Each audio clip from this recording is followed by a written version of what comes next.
Yes Hukumdev. अध्यक्ष महोदय, संजोग ऐसा है कि जब कभी उधर से वीरप्पा मोइली जी बोलते हैं तो ठीक उनके बाद मुझे बोलने का अवसर मिलता है। वीरप्पा मोइली जी जब बोल रहे थे तो अंग्रेजी के ना जाने कौन कौन शब्द का इस्तेमाल कर रहे थे। मैं तो उतनी अंग्रेजी के उन शब्दों को जानता नहीं, लेकिन उनके भाव को मैं समझ रहा था। आखिर वीरप्पा मोइली जी, आप भी ओबीसी समाज के हैं और मैं भी ओबीसी समाज का हूँ। का दुख जाने दुखिया, का दुख जाने दुखिया माए। हिंदुस्तान में दो हिंदुस्तान है। एक हिंदुस्तान है गांव का हिंदुस्तान भारत, और दूसरा हिंदुस्तान है जिसको कहते हैं इंडिया। वीरप्पा मोइली जी, आप इंडिया से बोल रहे थे और मैं भारत से बोलता हूं। आप जब बोल रहे थे तो आपकी भाषा और आपकी भावना को हिंदुस्तान के मुट्ठी भर लोगों ने समझा होगा, और मैं जब बोलता हूं तो मेरा उत्तर प्रदेश बिहार तक के ग्रामीण क्षेत्र में काम करने वाली माँ बहन मजदूर किसान सब समझ रहे होंगे। और इस लोकसभा के चैनल से जब बातें प्रसारित होती है तो उन सब तक जाती है। अध्यक्ष महोदय, मैं बोलने से पहले एक बार प्रार्थना करूंगा, या देवी सर्वभूतेषु मातृरूपेण संस्थिता नमस्तस्यै नमस्तस्यै नमस्तस्यै नमो। आपने हिंदुस्तान के उस गर्भिणी माँ के बारे में कभी सोचा? नहीं। मैं उदाहरण देता हूं। मैं जिस समय अपने माँ के पेट में था, उस समय मेरी माँ को अगर दूध, दही, मक्खन, घी, मछली, मांस, अंडा, फ्रूट, क्या कहते हैं, ड्राई फ्रूट, फल, सब्जी भरपेट खाने को मिला होता तो शायद आज भी मेरा रंग रूप कुछ दूसरा हो गया होता। लेकिन चूंकि मैं उस माँ के पेट से जन्म लेके आया हूं, जिसको भरपेट, जब मैं माँ के पेट में था तो भरपेट भोजन नहीं मिला, आधे पेट खा के सोती थी, और कभी कभी माँ के पेट में भी मुझे भूखा रहना पड़ता था। आपने सोचा, आपके दिल में कभी दर्द हुआ? नहीं। हम तो जेलों में, आपके राज में, जेल में जाते थे तो गाते थे, धनवानों के राजमहल हम गरीब को फांसी घर, हम चलो बसाएं नया नगर। मैं धन्यवाद देना चाहता हूं श्रीमान प्रधानमंत्री नरेंद्र मोदी जी को कि उन्होंने उस माँ के दर्द को समझा और उस गर्भिणी माताओं के लिए 6,000 रुपया भोजन के लिए दिया। सुनो मेरी बात को, हिंदी भाषी इलाके के लोगों, अगर पिछड़े हो, दलित हो, गरीब हो, मजदूर हो, किसान हो, गांव की झोपड़ियों में रहने वाले हो, सुनो, अपनी अपनी माताओं तक इस संदेश को पहुंचाओ। 6,000 रुपया प्रत्येक गर्भिणी माताओं को भोजन के लिए मिला। डॉक्टर लोहिया इसी लोकसभा में खड़े होकर कहा था, अरे जिस समय मैं 1960 में ग्राम पंचायत का प्रधान बना, उस समय कितने लोगों का जन्म नहीं हुआ था। सावन में जन्मा गीदड़, भादव आया बाढ़, तो कहा ऐसा बाढ़ जीवन में कभी नहीं देखा। इसलिए मैं आप लोगों से प्रार्थना करूंगा, और खास करके रंजीत रंजन, मैं उस कोसी के इलाके में घूमा हूं, और जितना मेरे शरीर से पसीना गया होगा उतना आज के नौजवान दूध नहीं पीते होंगे। इसलिए आपसे मेरी प्रार्थना है, सुनिए मेरी बात को। डॉक्टर लोहिया इसी लोकसभा में श्रीमती इंदिरा नेहरू गांधी को कहा था कि हिंदुस्तान में वो माँ जो गरीबनी माँ है, गर्भ में बच्चे हैं, उनको भरपेट भोजन नहीं, दाल नहीं, प्रोटीन नहीं, विटामिन नहीं, उनको पोषक तत्व नहीं मिलता, इसलिए उनके गर्भ से विकलांग बच्चे, कमजोर बच्चे हिंदुस्तान में पैदा लेते हैं। और जिस देश में माँ के पेट से गरीब, मजबूर, विकलांग बच्चे पैदा लेंगे, वह देश कभी बलवान नहीं हो सकता है। इसलिए उसके तरफ अगर किसी का ध्यान गया, डॉक्टर लोहिया की उस वाणी को किसी ने सुना तो नरेंद्र मोदी ने सुना। इसलिए डॉक्टर लोहिया के शिष्य होने के नाते मैं नरेंद्र मोदी जी को कोटि कोटि धन्यवाद देता हूं। ये जो योजना के बारे में आप बता रहे हैं, हमारी मैटरनल मोर्टेलिटी रेट ज़्यादा है भारत में और डिफरेंट प्रदेश में। उड़ीसा सरकार ने पिछले 5 सालों से ममता योजना शुरू किया और आज जो बजट में आया है ये उसी का ही रेप्लिका है। इससे पहले ही आ जाना चाहिए था। ममता योजना is for 5 years after the delivery of the child. ये योजना NHM में नहीं था, दिस इज आफ्टर। सुनिए तो लीजिए, ठीक है, पैदा होना चाहिए। For 5 years Odisha government has been doing it as Mamata योजना। Give it a name. जब आप बोलेंगे तो सुनाएंगे। जरूरी है, हमारे देश में सब सहारन कंट्रीज का मैटरनल मोर्टेलिटी रेट से भी कम है, इसलिए उसको ऊपर उठाना है, इसलिए ये जरूरी था। तो केंद्र सरकार ने कर लिया, पैसा सारे राज्यों को भी जाएगा। ठीक है, मैं इसलिए कहता हूं, अभी हम बहस कर रहे हैं केंद्रीय योजना पर, और जब केंद्र सरकार की योजना पर बहस करेंगे तो माननीय मोइनी जी कह रहे थे कि इस सरकार की न दिशा है, न दृष्टि है, न संकल्प है। कहां से दिखाई पड़ेगा? खुद अपने को देखिए, इस सरकार की दिशा भी है, दृष्टि भी है और संकल्प है। इसलिए मैं वहीं से शुरू किया हूं। आपने शुरू किया, आपकी सरकार ने शुरू किया, मैं बहुत धन्यवाद देता हूं। अन्य सरकारों ने अगर उस माँ के लिए, बेटी के लिए, महिला के सम्मान के लिए, सुरक्षा के लिए, सुदृढ़ीकरण के लिए, सशक्तिकरण के लिए कुछ किया है तो सब धन्यवाद के पात्र है, उन सबको धन्यवाद दिया जाना चाहिए। लेकिन दिल्ली की सरकार की दृष्टि की बात हो रही है। आपकी दृष्टि कहाँ थी? नरेंद्र मोदी की दृष्टि कहाँ है? कि नरेंद्र मोदी उस गरीब माँ के पेट से जन्म लेके आया और नरेंद्र मोदी ने अपनी माँ के गर्भ से ही उस तकलीफ को सहा। इसलिए अब जब प्रधानमंत्री बना तो सबसे पहले कहा, हिंदुस्तान के उन माताओं को सशक्त करो, सबल करो, सुदृढ़ करो, मजबूत करो, आर्थिक मानसिक हालत में उनको मजबूत करो, जिससे उनके गर्भ से बच्चे पैदा ले, वो स्वस्थ बच्चे पैदा ले, शारीरिक दृष्टिकोण से, मानसिक दृष्टिकोण से। और जब मानसिक दृष्टिकोण से, शारीरिक दृष्टिकोण से, बौद्धिक दृष्टिकोण से सबल और सक्षम बच्चे को पैदा करेंगे तो वही सीमा पर जाके लड़ेगा। और किसान का बेटा सीमा पर लड़ता है, सबसे ज्यादा मरता है, लेकिन उसके माँ को सबसे कम खाना मिलता था। नरेंद्र मोदी को मैं हृदय से धन्यवाद देता हूं, उन कोटि कोटि माता की ओर से और उनके संतानों की ओर से, कि आपने मेरी माँ का इलाज करने का काम किया है, खुराक देने का काम किया है। इसलिए कोटि कोटि धन्यवाद के आप पात्र हो। फिर आपसे मैं आगे की ओर जाऊंगा।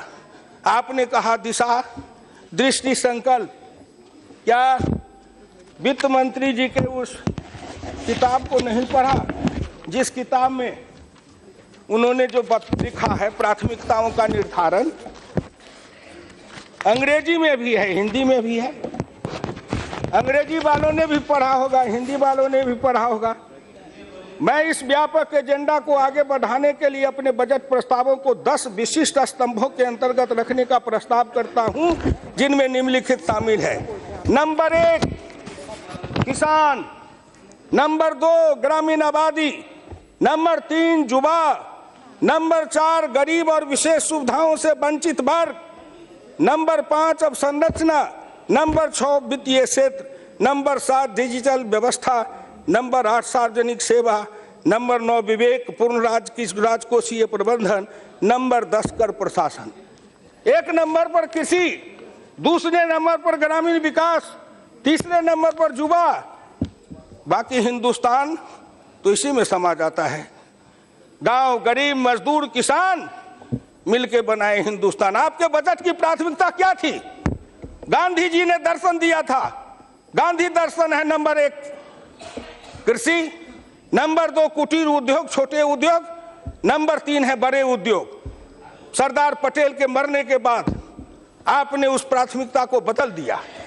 फिर मैं नरेंद्र मोदी जी को धन्यवाद देना चाहता हूं कि सरदार पटेल के उस दृष्टि को और गांधी की उस दृष्टि को फिर वित्त मंत्री जी ने लाके शुरू किया है कि नंबर 1 पर कृषि, नंबर 2 पर ग्रामीण विकास, और गांव, किसान सबसे ज्यादा पिछड़ा रहा, उसका कल्याण करने के लिए योजना में जोड़ दिया गया है। इसलिए इस भारत सरकार को धन्यवाद। वहां देखिए आप लोगों की दृष्टि कहीं पर निगाहें, कहीं पर निशाना। बात किसी की कर रहे हैं और गीत किसी का गा रहे हैं। अरे गीत गाइएगा, जिसकी गीत है उसके लिए गाइएगा तो सुनने में मजा आएगा ना। आप तो सुना रहे थे, इसलिए आपसे मेरी विनम्र प्रार्थना है कि इस पर आप सुनिए। अध्यक्ष महोदय, सभापति महोदया, ये हमको लंबी लंबी बात सुनाते हैं। ये विषमता किसके समय में आई? मैं किसान हूं। हमारा जो 51 में 71.9% किसान था, 2001 में 45.1 हो गया, 26.8% किसान कम हो गया। कृषि मजदूर 28.1 था 51 में, 2011 में 54.9 हुआ, 26.08% बढ़ गया। एक तरफ किसान अगर कमता है तो खुशी होती है कि वह खेती से हट के कहीं दूसरे रोजगार में गया होगा, बाबू बना होगा, महल में गया होगा, कुर्सी पर बैठा होगा।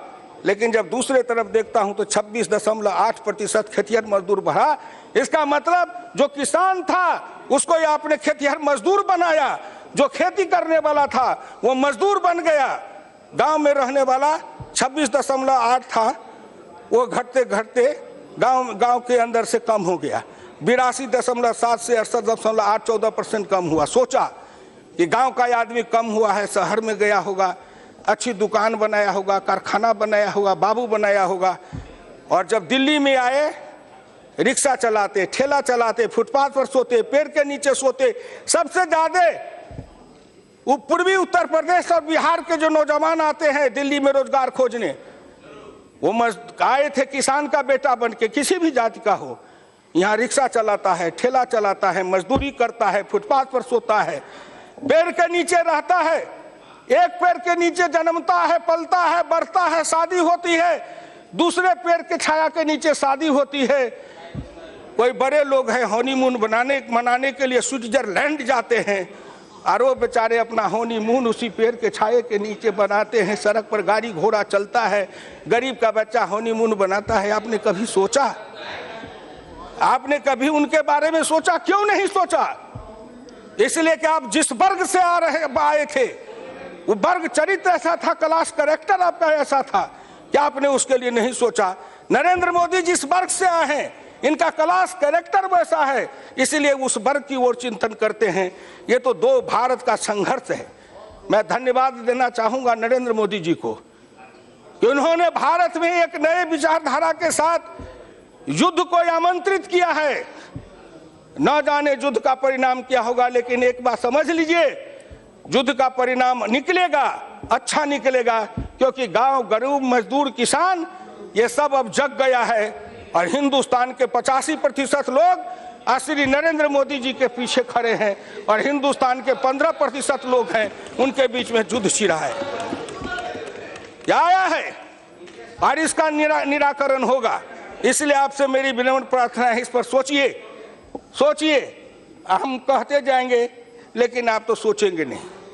आपने कहा उस दिन मल्लिकार्जुन जी बोल रहे थे तो लघु किसान सीमांत की बात कर रहे थे। लघु किसान सीमांत किसान 2090-91 में सीमांत किसानों का प्रतिशत था 59.4%, जो घट करके वो किसान 90-91 में, और सीमांत किसान का था 18.8।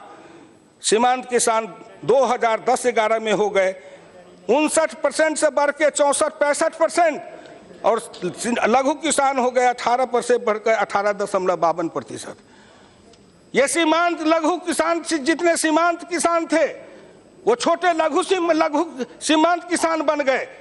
तो 2 हेक्टेयर 5 हेक्टेयर जमीन वाले 1 हेक्टेयर आधा हेक्टेयर जमीन के किसान बन गए।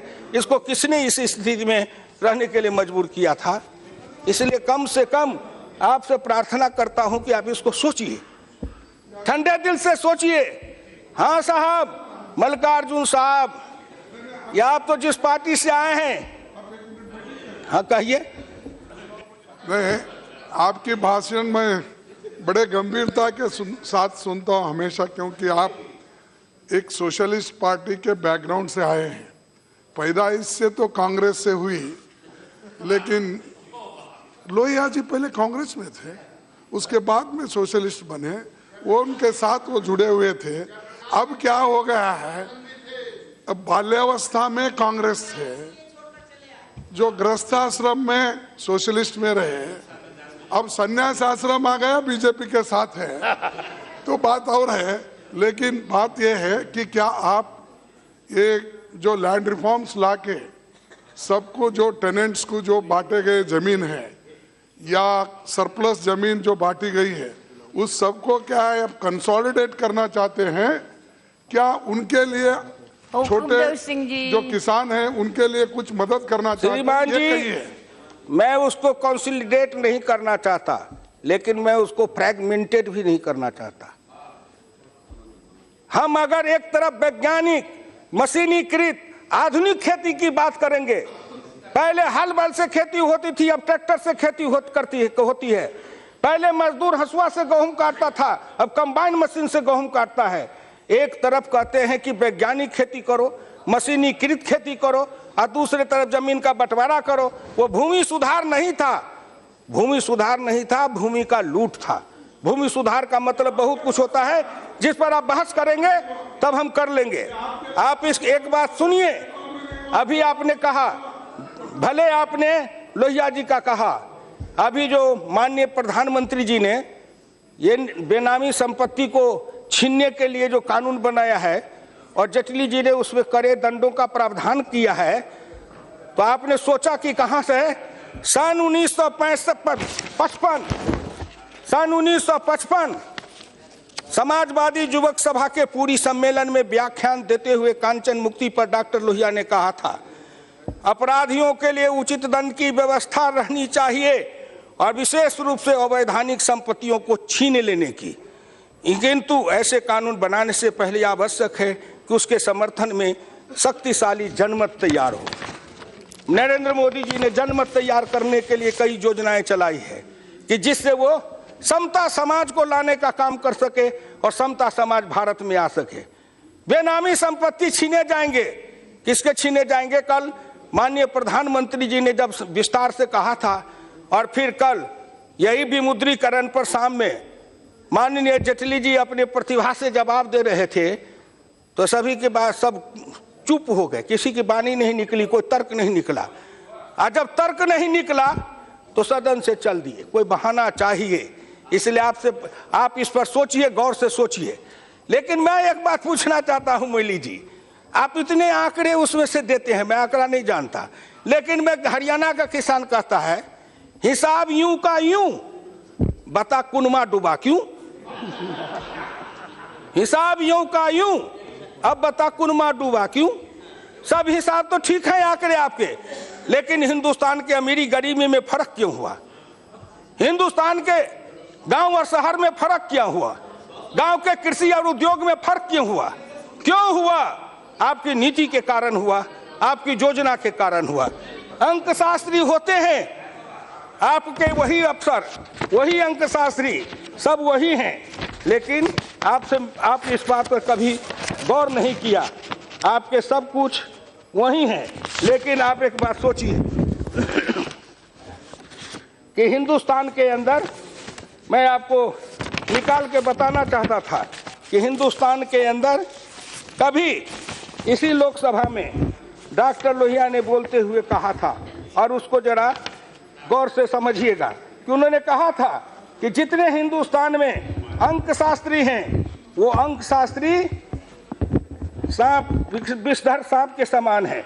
जैसा बीन बजाओगे वैसा नाचेगा। अगर बीन बजाना नहीं जानते तो क्या नाचा पाओगे। इसलिए आप जब समझिए कि वही अंकशास्त्री हैं, वही आंकड़ा है, लेकिन उस आंकड़े को आप ठीक से समझ नहीं पाए थे। आपका वो अंकशास्त्री बीन बजाता था, आप नाचते थे। नरेंद्र मोदी में पुरुषार्थ है, परिश्रम है, बुद्धि है, क्षमता है, योग्यता है, कर्मठता है, ईमानदारी है, तेजस्विता है। इसलिए नरेंद्र मोदी अपने हिसाब से उस आंकड़े को नचा रहा है और हिंदुस्तान के गांव गरीब कल्याण की ओर उसको ले जा रहा है। इसलिए इस बात को सोचना चाहिए। आप जिसका खाते थे उसका गाते थे। नरेंद्र मोदी जिसके गांव गांव में घूम के प्रचारक के हैसियत से या गरीब के हैसियत से जिन गरीबों के अन्न को खाया है, नमक को खाया है, रोटी को खाया है, जिसके घर में सोया है, जमीन पर सोया है, जिसकी चटाई पर सोया है, उसने देखा है। इसलिए नरेंद्र मोदी की दृष्टि उधर है, आपकी दृष्टि उधर थी। इसलिए आपको नहीं पता लगता है दृष्टि क्या है। हाँ मल्लिकार्जुन साहब, हाँ मल्लिकार्जुन साहब, मैं तो धन्य हूँ। आप तो मैं धन्य हूँ इसलिए कि मैं जिस संस्कार में पला हूँ, डॉक्टर लोहिया के संस्कार में पला। मैं 1950 का संघ का स्वयंसेवक हूँ, ये भी मैं गर्व के साथ कहता हूँ। मेरे उम्र के स्वयंसेवक अब बिहार में एक माननीय कैलाशपति मिश्र जी थे, अजय शंकर जी के पिताजी थे, जो मुझसे सीनियर थे, नहीं तो मुझसे ज़्यादा पुराना स्वयंसेवक बिहार में दूसरा नहीं है। मैं 1950 का स्वयंसेवक रहा, समाजवादी आंदोलन में रहा, लेकिन मेरे गुरु ने सिखाया कि कठपुतली के जैसे नाचना मत। आप जिस जमात में रहे हो उस जमात में पिछड़ों को, दलितों को नेता बनाया गया, लेकिन उनको कठपुतली के जैसे नचाया गया। उनके स्वाभिमान की रक्षा नहीं हुई, उनको कभी नेता बनने नहीं दिया, उनको नेता नहीं बनने दिया। मैं जिस निर्भीकता के साथ अपनी पार्टी के तरफ से बोल रहा हूं, क्या आप उस निर्भीकता के साथ बोल सकते हैं? नहीं बोल सकते। Please look at the chair. Yes madam, आपसे मैं प्रार्थना करता हूं। अब आइए, मैं ज्यादा समय नहीं लूंगा। मैं एक दो योजना के सामाजिक आर्थिक रक्षा करके खत्म करूंगा। प्रधानमंत्री कृषि सिंचाई योजना, प्रधानमंत्री कृषि सिंचाई योजना, अगर मल्लिकार्जुन जी कह रहे थे तो इससे ज्यादा लाभ किसको होगा? हर खेत को पानी, हर हाथ को काम मिलेगा। इससे हर खेत को जब पानी मिलेगा तो पिछड़ों को, दलितों को, कमजोर वर्गों को ज्यादा लाभ मिलेगा, क्योंकि खेती किसानी वही ज्यादा करता है। उसके खेत में पानी जाएगा, उसके खेत में हरियाली आएगी, चेहरे पर लाली आएगी, घर में खुशहाली आएगी, बेटों को पढ़ाएगा, आगे बढ़ाएगा। तब आएगा जब खेत में पानी होगा तब। और आपने योजना बनाई, मैं बिहार से रहने वाला हूं, उत्तर प्रदेश के लोग जानते हैं आपने कितनी सिंचाई योजनाएं बनाई। एक पश्चिमी कोसी नहर है मेरे मिथिलांचल में, 1960 में योजना शुरू की गई और आज तक मेरे खेत में पानी नहीं आया। जमीन भी गई, उत्पादन भी गया, उन योजनाएं भी चलती चली गई। वो योजना बनी किस लिए? ऐसी योजना बनाओ जो आगे बढ़ते जाए, कभी योजना पूरी नहीं हो। इंजीनियर, नेता और ठेकेदार तीनों मिलकर के तिकड़ी बनाओ और लूट के खाते रहो। इस योजना को कभी पूरी मत होने दो। क्यों 60 ईस्वी से योजना चलाए पश्चिमी कोसी नहर, आज तक पूरी नहीं। उत्तर प्रदेश की सिंचाई योजनाएं क्यों पूरी नहीं हुई? इसके लिए कौन जिम्मेदार है? प्रधानमंत्री ने संकल्प लिया है, राज्य सरकारों का सहयोग मिलेगा तो हर खेत को पानी मिलेगा, हर हाथ को काम मिलेगा, चेहरे पर लाली आएगी, घर घर में खुशहाली आएगी। इससे पिछड़े, दलित, गरीब समाज का कल्याण होगा। दूसरी योजना है जो मृदा परीक्षण योजना, भूमि सॉइल हेल्थ कार्ड। आप इतने दिन तक क्यों नहीं सोचे?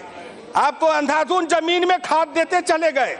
इसका लिए समय लगेगा कौशलेंद्र जी। चट मंगनी पट बियाह नहीं होता है।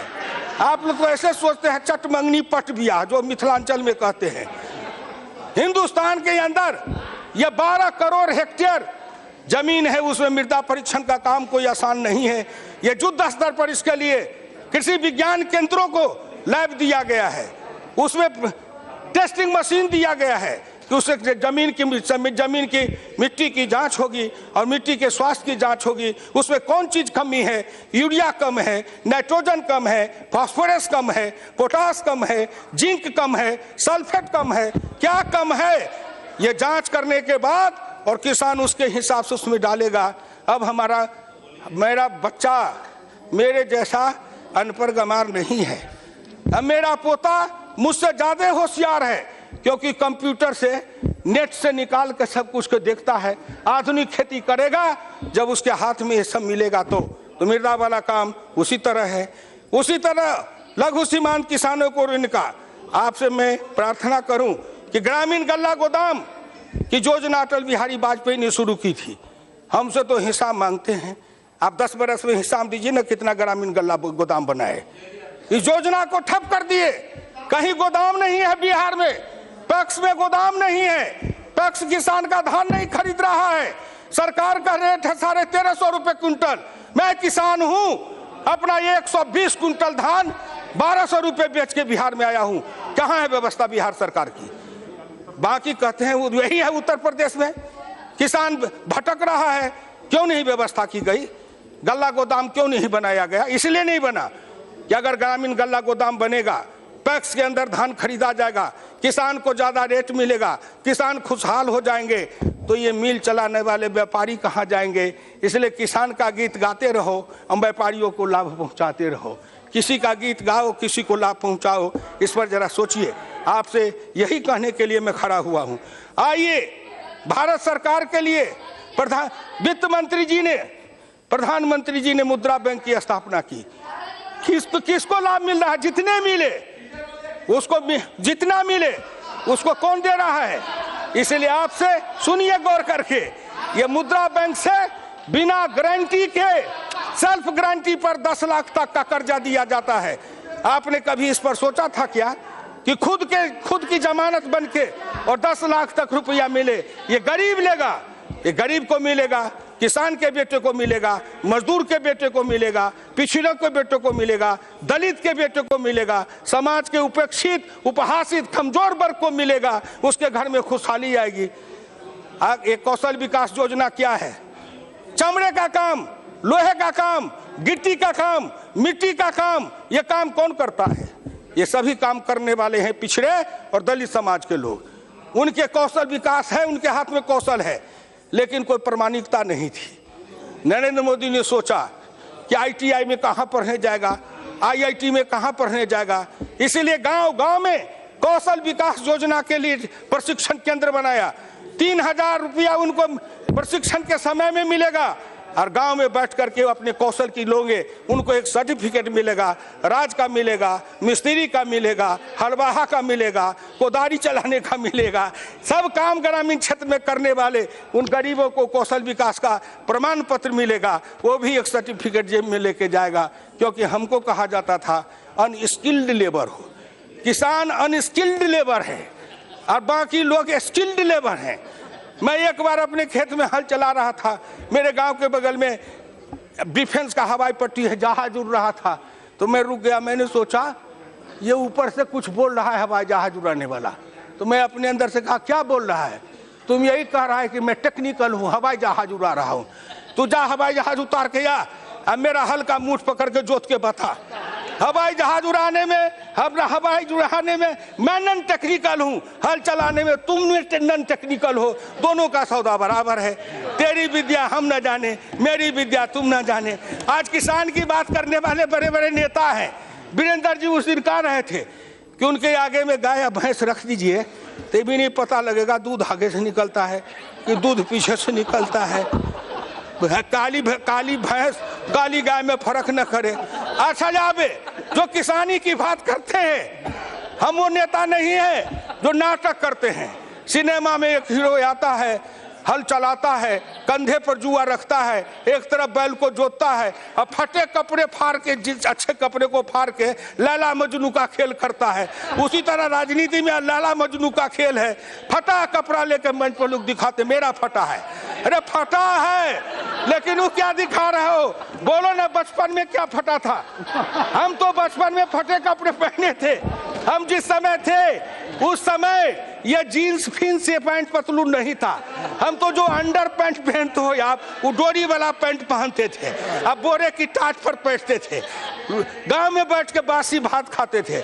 जन्म लेते हो राजा घर में, पलते हो रानी के महल्ले में, जाते हो कहीं विदेश में, पढ़ के आते हो कहीं से कहीं, और किसी के बारे में आप नाटक करते हो। इसलिए आप इस बात को समझिए। सभापति महोदय, मैं इस देश के उन लोगों को समझाना चाहता हूं कि जो आदमी अपने नाटक के द्वारा अपने भ्रम फैलाते हैं या हिंदुस्तान के गांव गरीब किसान पिछड़ों को ठगना चाहते हैं। अब गांव गरीब किसान मजदूर का बेटा भी चालाक है, तेज है, पढ़ा लिखा है, लैपटॉप रखता है, कंप्यूटर रखता है, मोबाइल रखता है, वो भी नेट पर सब कुछ को देखता है और एक एक नेता की जन्म से लेकर मरण तक की कहानी निकाल के पढ़ लेता है गूगल के मार्फत से। इसलिए हम किसी को धोखा नहीं दे सकते।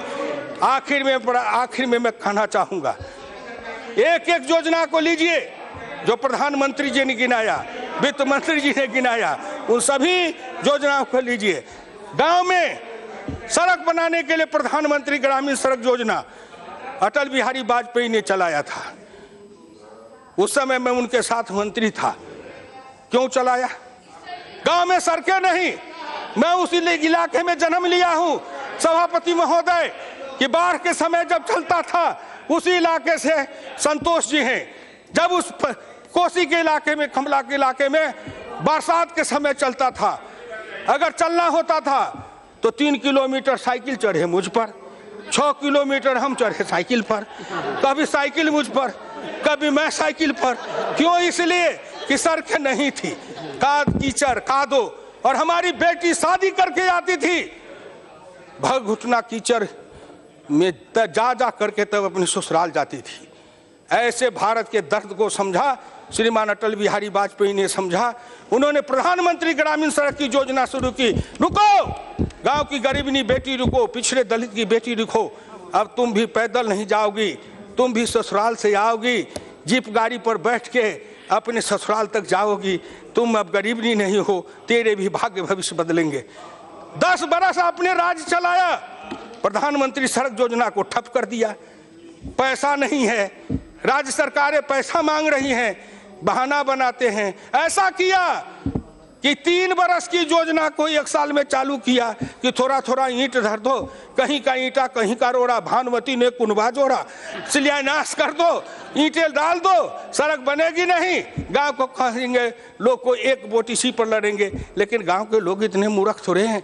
भाई नरेंद्र मोदी जी प्रधानमंत्री ग्रामीण सड़क योजना के लिए 27,000 करोड़ रुपया जो दे रहे हैं, और कितना किलोमीटर से अब 113 की 115 किलोमीटर रोज प्रधानमंत्री ग्रामीण सड़क योजना का लक्ष्य रखा है। इससे गांव बदलेगा, गांव में सड़कें जाएगी, गांव की गलियां पक्की होगी।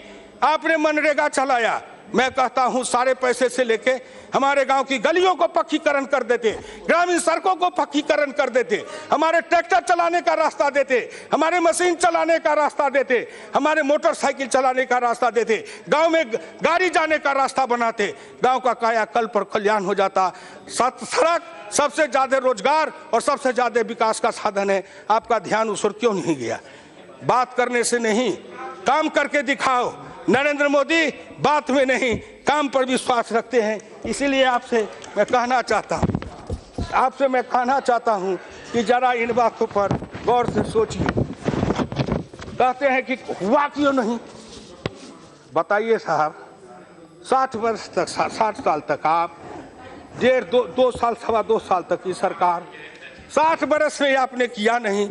कहते इतने दिन में करके दिखाओ। कबीरदास जी ने कहा, धीरे धीरे रे मना, धीरे सब कुछ होए, माली सींचे 100 घड़ा, ऋतु आए फल होए। जब योजनाएं चली हैं तो उसमें समय लगेगा, दीर्घकालीन योजना है, कोई 10 वर्ष में, कोई 20 वर्ष में उसका परिणाम निकलेगा। राष्ट्र निर्माण एक बात है और अपना घर निर्माण, परिवार निर्माण, अपने संतान का निर्माण एक अलग बात है। दोनों की दृष्टि अलग है और दोनों की दिशा अलग होती है। आप जब देखते हैं तो हमारे को क्या देखते हैं? मोइली साहब, आप अपने को देखिए, हमारे ओर मत देखिए। अपनी अपनी ओर देखिए। दोष पराये देख करी चला हसंत हसंत, अपने याद न आबहि जिनका आदि न अंत। दूसरे का दोष देखते देखते हंसते हंसते मत चलिए, अपने की गठरी खोलिए, उसमें अपने को झांकिए। आखिर आपने क्या किया जो आप 400 से ऊपर सीट वाले या 44 पर आ गए? सोचिए आप, व्याख्या करिए आप। हम कहाँ 2 पर थे? माननीय आडवाणी जी हैं, हम कहाँ 2 पर थे? अब जाते जाते 280 पर पहुंच गए। आखिर हम में कुछ गुण होगा, काबिलियत होगी, लोगों ने विश्वास किया होगा। वोट लूट के नहीं आए, बंदूक के बल पर नहीं आए, लोगों का विश्वास जीत के आए हैं और आज भी भारत के लोगों का विश्वास है। फिर अंत में इतना ही कहूँगा, नोटबंदी की चर्चा बहुत की है, किसान की बात बहुत की है, कल भी भर दिन चर्चा की है, आज भी उतने बात। ये नोटबंदी है कि हरि कीर्तन है आपका? जो जब जब संकट आए तो भगवान का कीर्तन करो, ढोल बजाओ। इसलिए जब से सुन रहा हूँ कितने दिन से, एक बार रामलीला के मैदान में वो अन्ना हजारे जी ने, अरे कोई नेता है दुनिया भर में ढोल पीटने वाला, उसका मैं नाम नहीं लूंगा, वो उसमें कीर्तन करता था और सवेरे से शाम तक ढपट ढपट ढपट ढपट ढोल बजावे, लोग तंग आ गए। तो हम लोग पार्लियामेंट में कहा, अरे किसी तरह ढपढपा को बंद करो, किसी तरह बंद करो। ढपढपा बंद कराए। उसी तरह जब से ये 8 तारीख शुरू हुआ, 8 नवंबर से, जब देखिए जिधर देखिए क्या है, नोटबंदी। किसान को, गरीब को, मजदूर को, किसान को, गरीब को, मजदूर को। हम तो किसान हैं। 2000 रुपया हमारे बिहार और उत्तर प्रदेश में 2000 रुपया महीना से ज्यादा नकदी किसी किसान के घर का नहीं है। चावल अपना, दाल अपनी, गेहूं अपना, सब्जी अपनी, दूध अपना, दही अपना। हमारे पास पैसा लेके क्या करेंगे? पैसा कूट के खाएंगे?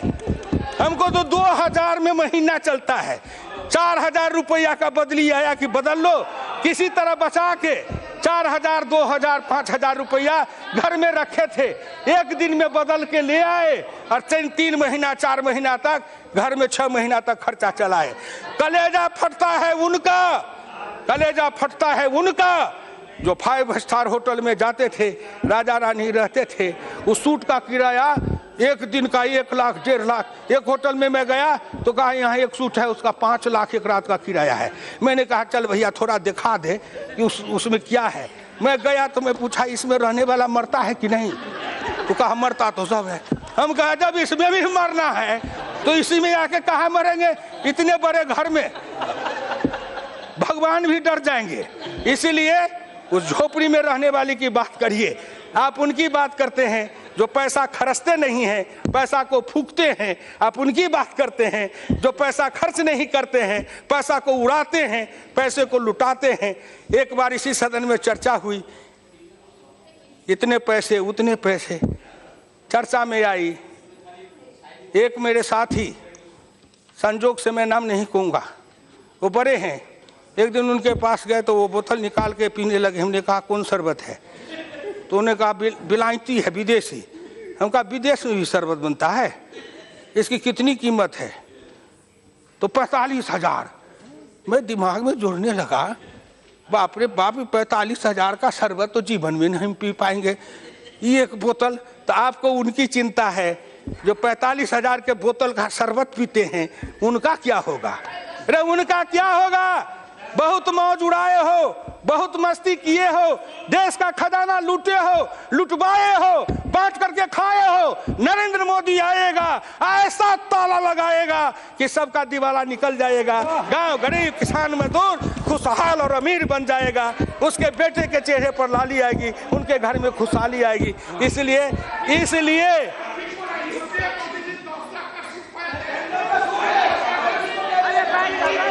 ठीक बात है।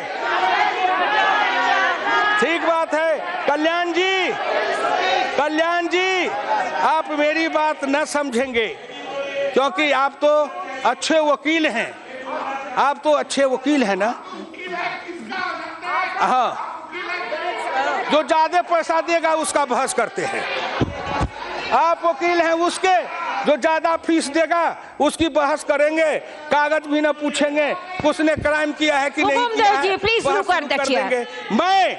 मैं अपनी बात समाप्त करते हुए कहता हूं, एक बात हिंदुस्तान के गांव, गरीब, किसान, मजदूर, पिछड़े, दलित, अल्प जितने लोग हैं सबके लिए किया। अंत में मोदी जी ने कहा सबका साथ सबका विकास, सबका साथ और सबका विकास। उस सब में कौन नहीं है?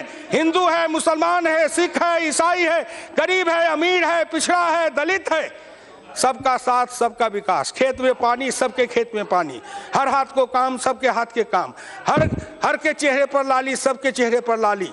हर गरीबी गर्भवती माता को 6,000 रुपया, सबके घर में 6,000 रुपया। कोई भेद नहीं है किसी जात के लिए, न अल्पसंख्यक है न बहुसंख्यक है। हिंदुस्तान एक समान है, इसलिए समदृष्टि रखिए, सबके लिए बराबर का काम करिए। सब भारत उठेगा, भारत शक्तिशाली बनेगा और भारत मजबूत, और भारत जितना शक्तिशाली बनेगा देश शक्तिशाली और मजबूत बनेगा। हमारा हिस्सा ज्यादा आएगा। जब सबका बेटा नौकरी पाएगा तो सबसे ज्यादा पिछड़े वर्ग के भी हम नौकरी पाएंगे, क्योंकि हमारी संख्या ज्यादा है। दलित ज्यादा नौकरी पाएगा क्योंकि उसकी संख्या ज्यादा है। जब सबका विकास होगा उसमें मेरी हिस्सेदारी ज्यादा होगी। जब सबका कल्याण होगा मेरी हिस्सेदारी ज्यादा होगी। इसलिए उस दृष्टिकोण से हम सोचते हैं।